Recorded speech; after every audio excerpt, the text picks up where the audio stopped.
Greetings of peace, love, enlightenment. Shalom. Assalamu alaikum. Namaste. Barigani. This is GodisNanu. Coming to you live, right? Coming to you live. All right. I'm going to play a little music for you all. I'm going to try to start this off with some music each time. And, I'll get better at it.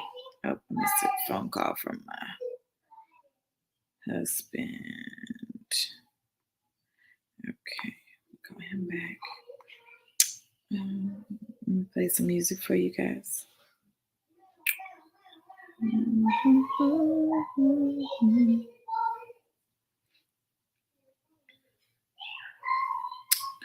Let's see. I play a song everybody seems to like.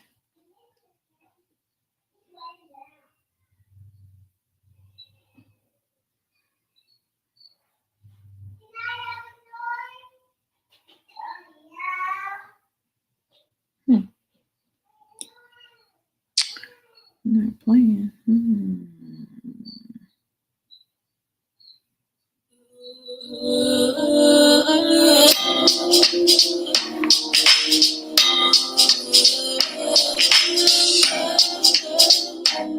This is a song from my album, which you can find on my website, or you can find it also on iTunes. Should be everywhere, really. I'm ready. I hope y'all ready.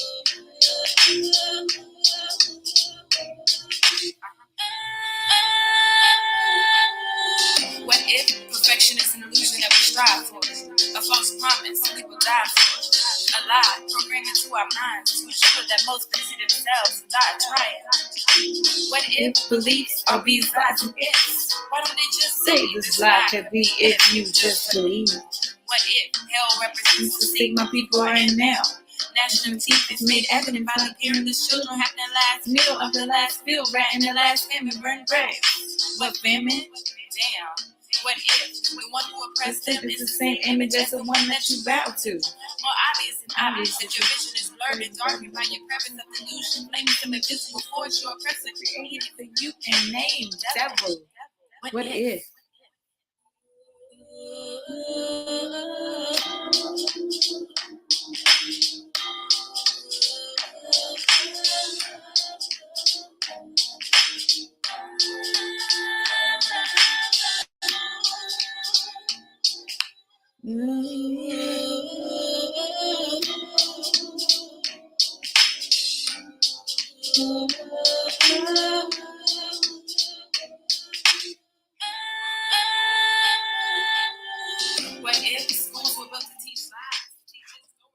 All right, and you can definitely find that on my website, GodisNanu.com.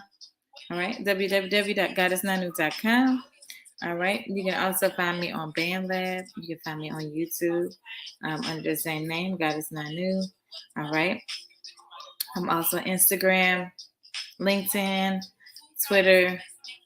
I'm out there. All right, Facebook.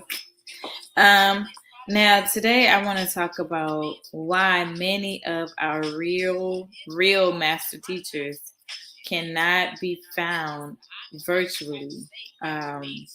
You will not see them having virtual publicity like that. And I'm starting to realize a lot of people really getting caught up in this virtual world, virtual life. It's very easy to virtually put on a persona. I'm the same way I am right now all the time. Some might say, unfortunately, this is not an act. This is not pretend. This is who I am all the time, nonstop.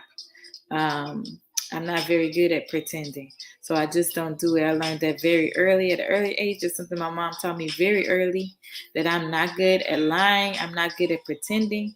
So, I've gotten really good at just being real. Yes, I have. I've learned to play to my strengths. And, I'm saying? I don't worry about my weaknesses. You got other people for that. All right. Now I am somebody,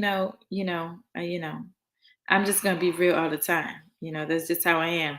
If I feel like somebody can't handle, a lot of time I just don't say anything. A lot of people will think that I'm quiet, and it's not that I'm shy.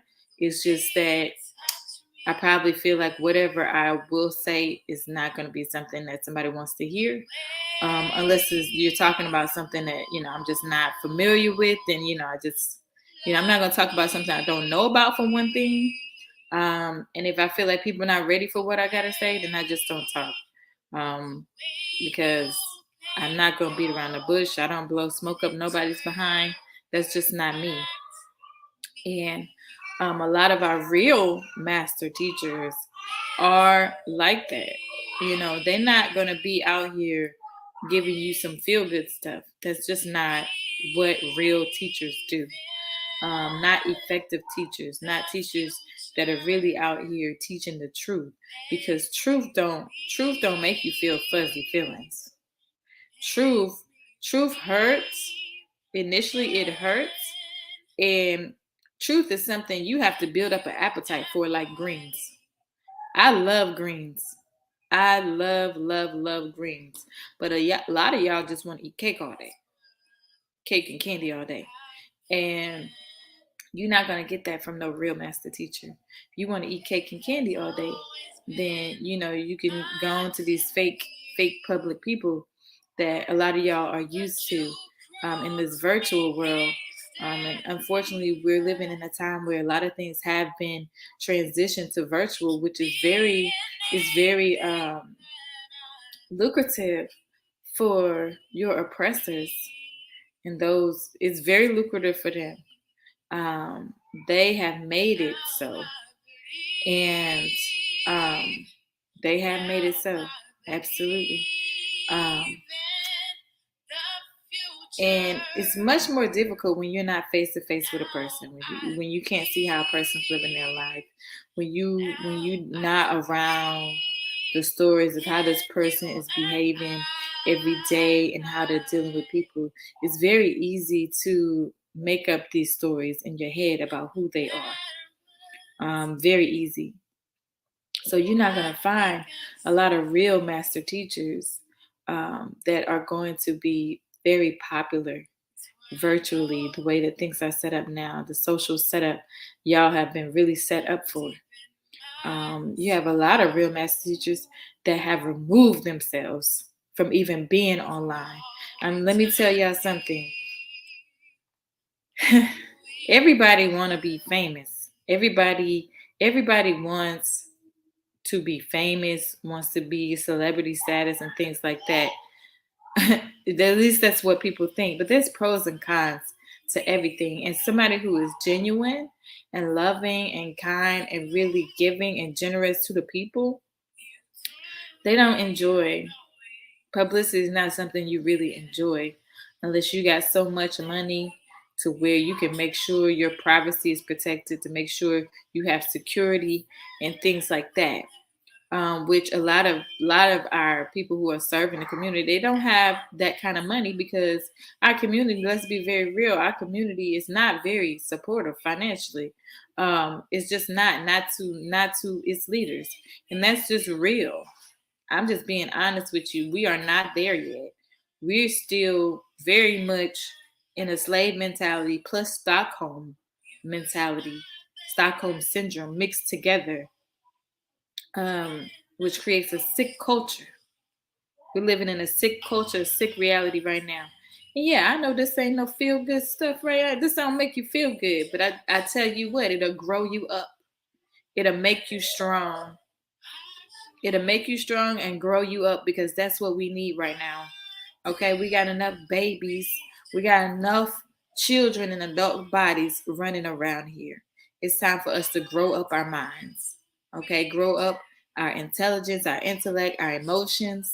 Okay, and actually operate like powerful adults, powerful beings that we can be, because we have the potential for it more than anyone else has.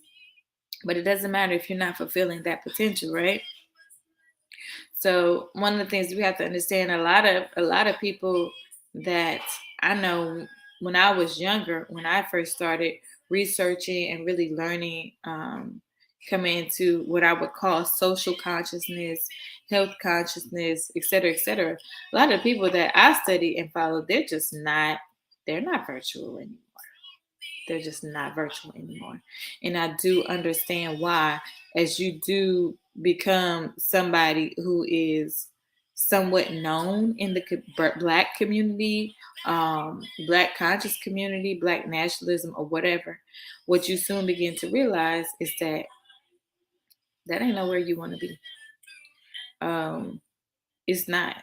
There's nothing positive about it, because for one thing, um, people have this idea of entitlement and ownership to you. Um, people that are your fans or just the public in general. And let me tell y'all something, y'all not entitled to nothing from nobody. Nobody owes you anything. And just because people are generous, don't make them your servant. Okay? You have people who are giving just out of love and out of kindness. And that doesn't mean they owe you that. They don't owe you this. Okay? you know, people like uh, Beyonce and um, Jada Pinkett, Will Smith, and Wesley Snipes. People that are out there, big people in the public eye. They do not owe you anything. Just because they're famous does not mean they owe you anything. You're not entitled to know every detail of these people's lives. You are not entitled for them to give you all the things that they have earned in life, to just give you things, to just give you their time. They don't owe you that. If they give that, they're being generous. They don't owe anybody anything. None of us do. If you don't owe nobody nothing, they don't owe nobody nothing. They live in their life just like you live in your life. They're people just like your people. And one of the things about becoming popular or having any type of fame is he's okay. He's okay. They're just fussing at each other. That's what children do. Okay. Uh,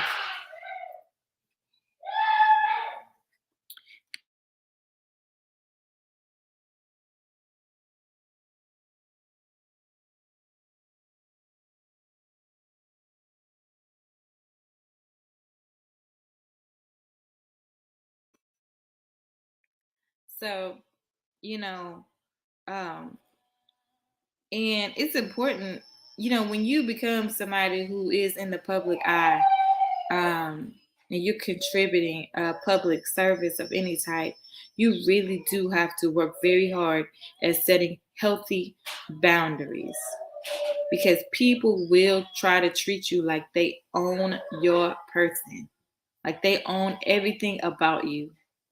And it's unhealthy. It really is unhealthy. There's a difference between someone being generous and them being a servant, your servant, okay? Just because somebody's being generous does not make them your servant. You have to understand that. And I'm not talking about public servants, because we do have something called public servants. And some of us do operate in that capacity. But even still, that's still a choice. Nobody owes you that. Okay. And we have to understand that as a whole, as a community, as a culture. Okay. And stop thinking that people owe us an explanation about what they're doing in their private lives, what they're doing in their bedrooms, about what's going on in their relationship. I mean, it's just it's pretty ridiculous. It's sickening. It really is disgusting, and it's sickening. And then on top of that, you have to deal with um, stalkers. People creating these fantasies about you. And people get creating lies whenever they don't know something. That's one thing that I've learned, is that when you're trying to protect your privacy, people will make up things. They'll just make up stuff, because they don't know, and there's a difference between being transparent and being an open book. Nobody owes you. Nobody owes you their life story. Nobody owes you what's going on in their personal life, what's going on in their relationships. Nobody owes you that. Nobody owes you an explanation for the decisions that they make. Nobody owes you that. Okay? Especially if you're not in a personal relationship with them. And I know for me, I was becoming very popular online, and I pulled back. For one thing, I started getting dudes stalking me. I didn't have no security. I wasn't married. I was single, and I started having people stalking me, harassing me, creating pages to try to talk to me from different pages after they've been blocked and things like that. Um, and just my privacy being compromised in a way I was not happy with. And one of the things you have to deal with on top of that is the lies, the gossip, people making up stories about you. And you know, it's just not a pleasant experience. And it's really not. So, everybody wants to be popular, wants to be a celebrity, this and that. But there's cons that come with that. And you really do have to be in a place where you understand how, you have to learn how to be private, but at the same time, be an open book. And when I say an open book, what I mean is that you're going to have to take the time to read, to learn, and to study. But you're not entitled to anything. I don't owe the public, um, all of my personal information. I don't owe y'all that. Anybody watching or who knows me or who learns about me or any of my fans, you're a fan of my music, you're a fan of my writing, my blogs or whatever. Um, I don't owe anybody my personal life story, what's going on in my day-to-day life. But we live in a time right now, in a culture right now, but that's what people want. That's what people want. And since y'all want that, a lot of people just make up stuff for y'all. Make up stuff. They're not gonna tell you the truth. They just make up stuff. I'm not gonna do that because I'm too real for that. I'm not finna make up no lie, and I'm not finna bring y'all along with me every day in my personal life because I enjoy my privacy. I'm one of those people. I'll be just fine writing songs. I can write songs for Beyonce and Summer. Uh-oh.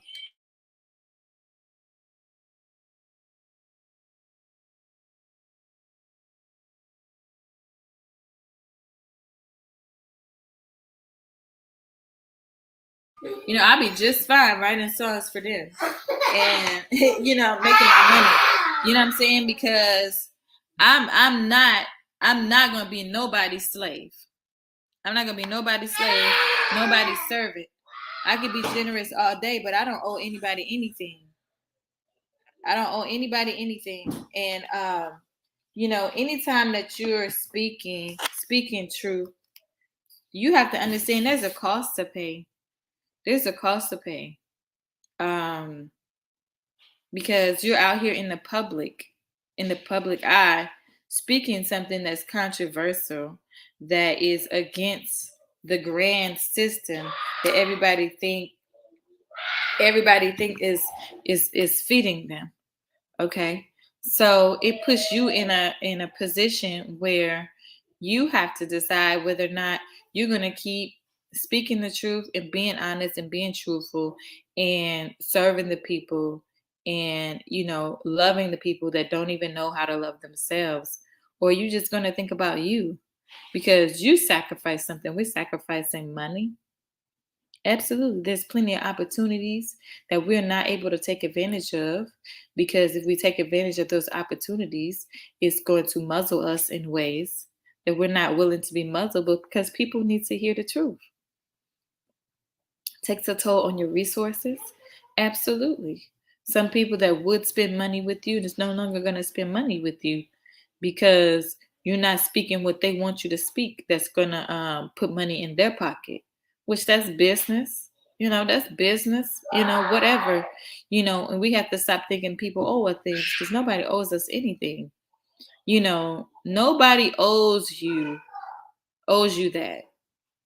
Nobody owes you to sacrifice the quality of life they want to have to make sure that you have knowledge and information. Nobody owes you that. And the people who are doing that, sacrificing their quality of life to make sure that y'all can have truth and information and know how to Marcel.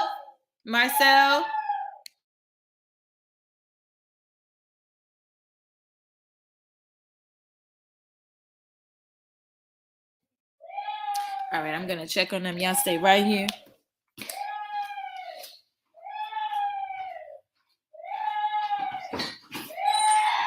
Marcel, what is it? Him and me fighting?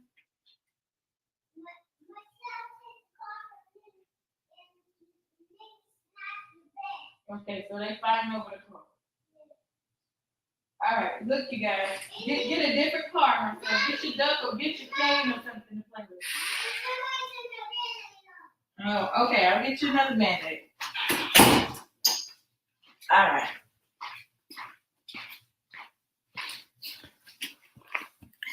All right, so back to what I was saying. Yeah, nobody owes y'all that. That's what, and y'all have a difficulty understanding. It is very difficult when you're trying to help, especially Black people in particular. I'm just gonna be honest. It's very, very, very a difficult position to be in. A very difficult position to be in. It's like trying to help and feed alligators. I don't mean to say it like that, but it is. When people are in desperate situations and lack knowledge and information, they'll bite the hand that feeds them because they don't know any better. Really, it's the truth. It's the truth. And y'all have to understand, people don't owe y'all that. People don't owe y'all that. And less and less you have people that are willing to do that, because we all want to live our lives and survive, and enjoy life too. And you can't expect people to decide to give up their quality of life. I don't expect people to do that. Now, I give the utmost respect to the people who do decide to do it. Absolutely. Because I know what it takes. I know what the requirements are. Every day you're deciding to be a part of a change for better, rather than to think about yourself. Yeah, it's a huge sacrifice to make every day. Huge sacrifice to make every day. And I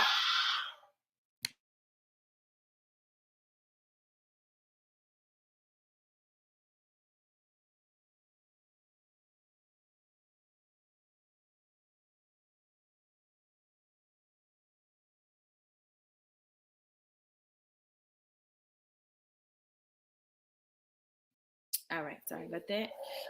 So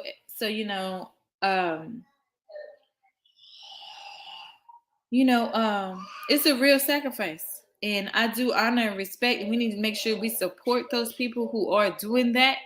Absolutely support them in every single way that we possibly can. Because here's the thing: if you don't value those people, you know what I'm saying, you can't expect that they're gonna be there for you. You can't expect that, you guys. Y'all gotta step up your game and stop trying to. You gotta evict Satan out of your heart and stop operating like your oppressor. You got to stop operating like your oppressor. And that's the thing about the slave mentality, is a lot of people, instead of saying, hey, let's all be free, Instead of them saying that, they'll continue being a slave and then expect that they're gonna enslave people as well. That's the mentality a lot of people have. It's a mentality a lot of people have because you see your oppressor as somebody who's successful, which they're not successful. They're just showing you they can't do anything by themselves because they need you to do it. So they're weak. They're weak.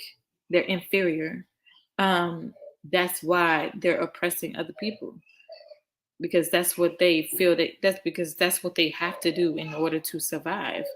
Um, in order for them to be okay, because they're not okay without doing that. So that means they're inferior if they need you in order to make it.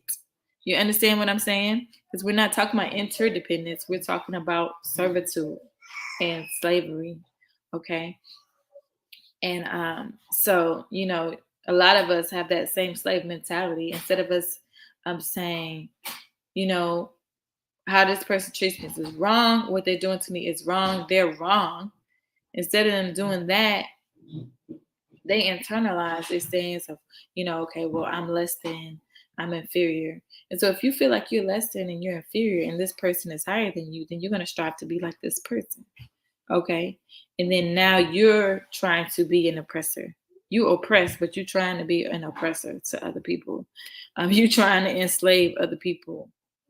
You feel like, well, somebody should be serving me and giving me without me doing anything for it. And that's just unhealthy. It's an unhealthy dynamic. It's creating a sick culture that we live in because you don't understand that everything should be reciprocated. Everything should be reciprocated. Like I'm giving you this video right now. You should, if you're benefiting from what I'm saying, you should naturally be trying to think about how can I give back to this person? But we so messed up. We don't think like that. We feel like, oh, this is something I deserve. Oh, this is something God gave me. And we yeah, and people have messed up. That's why y'all don't have good relationships with the creator either. So a lot of y'all don't have no real relationship with the creator. Hear me out. Hear me out. Because you don't understand relationship, period. You don't understand that even your relationship with God should be give and take. That's what worship is for. That's what praise is for. That's what obedience is for. That's what service is for. And I'm talking about a real relationship. I'm somebody who has a real relationship with the creator. I we tight. We buddies. You know what I'm saying? That's why I can say the things that I say and not be afraid. I can do the things that I do and not be afraid because I know who's protecting me. I know where my protection comes from. I know where my shield comes from. I know where my joy comes from. I know where my resources come from. When people turn their back on me, I see very clearly who's got my back at the end of the day. And I don't trust in nobody the way that I trust in Allah, God, which is Aramaic for God. Allah has nothing to do with religion. It's a language. Okay. So, we have to really, really look at ourselves and ask ourselves, how are we contributing to the situation that we are in? Because nobody owes you a helping hand. Nobody owes you that. So when somebody gives it to you, you need to really appreciate it. You need to really appreciate it. Nobody owes you a helping hand, and there's a difference between generosity and servitude. A lot of y'all want servitude, when people are being generous. When people are being generous, you should be grateful. Very grateful. Yeah. So, I said that, and just to go ahead and I want to make sure I clear the air about some things too, because I understand that me and my family are very private. Me and my husband are very private. We enjoy our privacy. We believe in holiness, okay, and sacredness. And holiness is not about perfection. Holiness is about something being set apart, being sanctified, and it's not for everybody. Okay. People ask me, why you cover your hair? Because I believe in holiness. Everything that I am does not belong to you. Everything that I am don't belong to everybody. I can be very particular about who I share my body parts with, my private parts, anything that I cover. You understand? My body is holy. This is a temple. I'm holy. I'm sacred. Does that mean I'm perfect? Absolutely not. I don't need to be perfect. I don't need to be. That don't even exist. It's an illusion. That don't exist. What is perfect? I mean, you can't even really have a straight line. Straight lines don't even exist. So what's perfect? What is perfect? It's a made up idea that is a fantasy, you know. But I do believe in holiness, and holiness doesn't have nothing to do with perfection. It has to do with things being set apart, being sacred, and consecrated for what it's for. That means, I don't believe in sharing myself, the innermost parts of myself, with the world. Nah, I don't believe in that. I share with people who have earned that from me. Yeah, I model after my creator. The creator is the same way. That's when some of y'all don't know God, ain't never heard, don't know what God sound like. Because y'all don't understand that. You earn your place. You earn your place in the spiritual world. It ain't just, nobody owes you nothing. The creator don't even owe you nothing. Your ancestors don't owe you nothing. Nobody owes you nothing. You got to work for this stuff. You got to earn this stuff. Y'all better stop being lazy and think people just going to give you something that you ain't earned. Get out of the slave mentality. Because that's what it is. Your slave masters taught you, because this is the way your slave master operate, got you thinking that this is right, that you're supposed to be just giving to them. And, and they ain't really giving you nothing back except for allowing you to continue to live. And, that slave mentality mixed with Stockholm, that it's a beast. It's a beast, and it's created a sick culture. And, I want y'all to come up out of there. But the first thing you got to do is acknowledge it, acknowledge the truth, be honest with yourself. And, I say, go back to my keys for enlightenment. You go to my YouTube page, follow those keys to enlightenment. Start with honesty. Key step number 1 is honesty. Absolutely. I want to send some of y'all back there. Yeah, look it up. Key step number 1 is honesty. Go to my YouTube channel and find it. All right. And saying that, me and my family believe in holiness. A lot of people have this misconception, because I've talked about polygyny. Even when I was single, I believed in the idea and the principle of polygyny. And it didn't have nothing to do with being promiscuous. People have these, because you live in this culture, in this over-sexualized culture, you have this idea that it has something to do with promiscuity, has something to do with sex. It has nothing to do with that. All the cultures in the world that practice polygyny openly, it don't have nothing to do with promiscuity and sex. You don't need to get married for that. I mean, it's about marriage. It's about building a family. It's about family dynamic. It don't have nothing to do with sex. You don't have to get married for that. You could just stay single and mess around. We don't even live in a culture anymore where people hide, their loose activity is accepted, it's normal, it's supposedly okay. No, we believe in holiness. I believe in holiness. I believe in things being sacred. You don't even see me get on here and talk about I'm not talking to y'all about my sex life. No, even when I was single, I didn't do that. And people think, because people have these ideas in their mind, like if you start talking about polyamory or polygyny or polygamy, which I study lots of things so that I know what's behind it. And I know she's crying. She's okay. They're fussing. That's what they do. They're going to have to work these things out on their own. This is how they build their social skills. Your children can't build social skills if you're constantly telling them what they should do and how they should interact. Yeah, of course, I will if they can't work it out, eventually I say, look, you're going to have to use your words. You're going to have to tell him, hey, I don't like this, set your boundaries, things like that. We have those conversations, but they have to practice that on their own. And they have to develop the understanding of, okay, if I do this, this is what's going to happen. If I do that, that's what's going to happen. And they don't grow. They don't develop. Um, yes.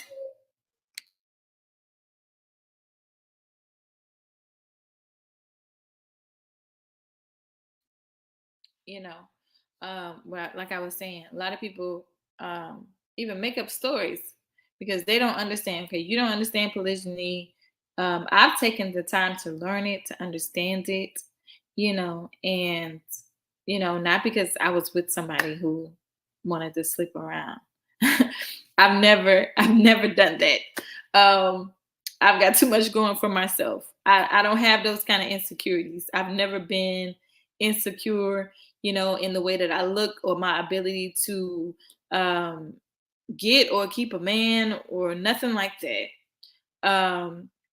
I've always been interested in the family dynamic of polygyny, which is a beautiful thing, the family dynamic. And it's a part of our culture as melanated people that we've been stripped from.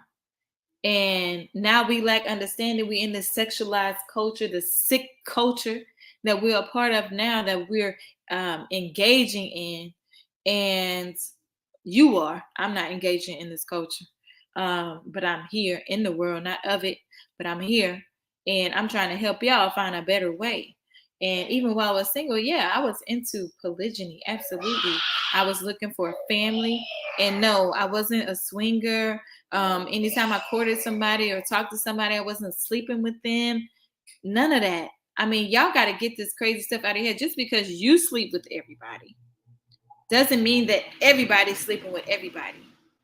Just because you do drugs doesn't mean everybody's doing drugs. Y'all got to stop thinking because you're living a certain way that everybody else is living that way, because it's not true. It's not true. It's a big world out here. And you really should step back, observe, and really study and learn people, not make assumptions about people. Because it's not healthy and it's not good for you. And yes, I would love if me and my husband had, were in a polygynous marriage where there was a second wife. I would love that. When I was single, I was trying to be a second wife because I wanted that family dynamic. I wanted to have, multiple adults caring for my children, taking care of responsibilities, making sure that we had extra income, these kind of things. What would polygyny look like for me and my family? Polygyny for me and my family, there'll be another person that's being watchful, making sure our house is secure, our office is secure, another eyes and more hands on deck. That means somebody else that's covering business things that I can't get to because I'm only one person. My husband's only one person. You talk about another person, another able-bodied person, somebody that's competent and capable and intelligent, not have nothing to do with sex. Somebody else that could help homeschool these children. So now they got 3 teachers instead of 2 teachers. Absolutely. Somebody else that could have children. So it ain't me sacrificing my body for every child that we bring into our family. Okay? Because you raising a family, you building the future. You building a future nation. Every child, this is what people are assets. People are what creates everything that you see in the world. A person is at the root of everything that exists. A person is at the root of it, that had an idea or was able to mobilize other people, or these people came together and made something even greater. That's people are the greatest asset that you have. And people are more than just what you can use them for.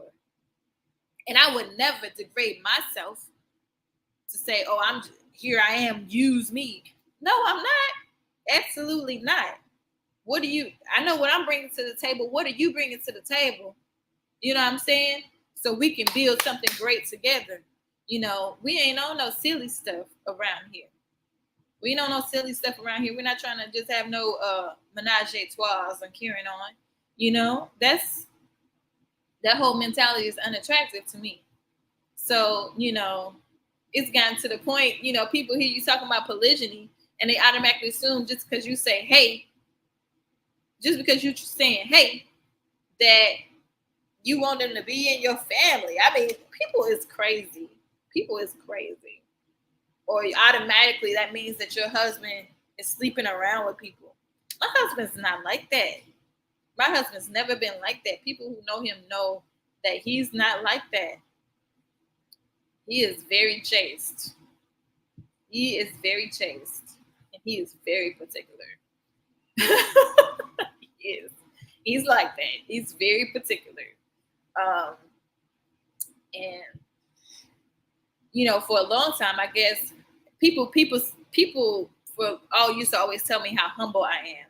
And I don't think until recently in my life that I really understand what that means to be humble. When I began to realize, okay, because I still now I feel like, well, I'm not better than anybody. I just make these choices. But the fact that you're able to make these choices to better yourself, to better your life, make choices that improve you, improve others, that's what makes you better than other people, because a lot of people are not doing that. So, in my humility, I've had to learn not to see myself for who I am in my greatness, because everybody's not like me. Everybody's not like me, and that's something I had to learn too in my pursuit of wanting polygyny for my family. It's because I always was like, well, I want to find somebody like me for you, and and my husband always said, that's impossible. We're not gonna find anybody like you. It's not realistic. He used to tell me that all the time. It's not realistic. We're not gonna find anybody like you. You don't understand how powerful you are and great you are. That's just not realistic. And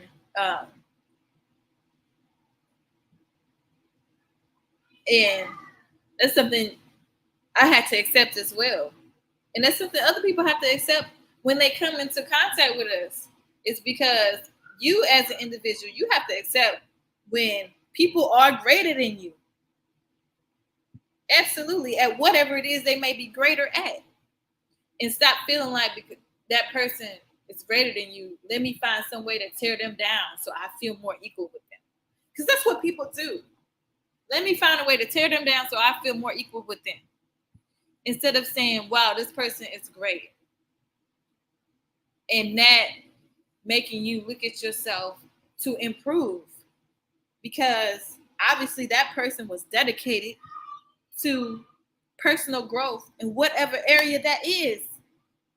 And you need to respect that and honor that and praise that person for that. You got to give honor to who honor is due. And when you don't do that in your community, and you praising all this foolishness, giving credit to all this foolishness, then you can't expect your community to function in a healthy way and progress, because you're not lifting up the things that people that are progressive. So, and it's not about perfection. It's not about perfection. It's not about, well, is this person perfect? They don't have to be perfect, but they're great in this area. They're great in this area. We need to highlight this area that they're great in, and stop saying, okay, well, they're great in this area, but look at this over here. I mean, y'all got to stop the nonsense, because look at you. I mean, I'm not great at everything. I mean, I know you ain't. You sitting here looking at me talking about you are. I mean, you a lie. You a lie. So, I mean, get your stuff together and improve yourself so that we can improve our community, because we're better what? Together. We are better together, y'all. We are interdependent people. There's no such thing as independence. We can be independent as a group. we can create a subculture within this toxic culture that we live in, that we all operate and function in. We can create sacred space, safe spaces for ourselves in our communities. We can do that. So, y'all need to make sure y'all uplifting real people. We appreciate your support. My family appreciates your support. You can definitely send me a donation. You should. You should feel you've benefited from this video. You know that people are going to benefit from this video. You should feel the urge and be inspired to give something back, because I'm giving. You should. And if you don't, you need to check yourself. You need to check yourself. If you don't feel like you should give something when you know that somebody has given something, you need to check yourself, because you're operating a slave mentality. Peace, love, and light. Black power.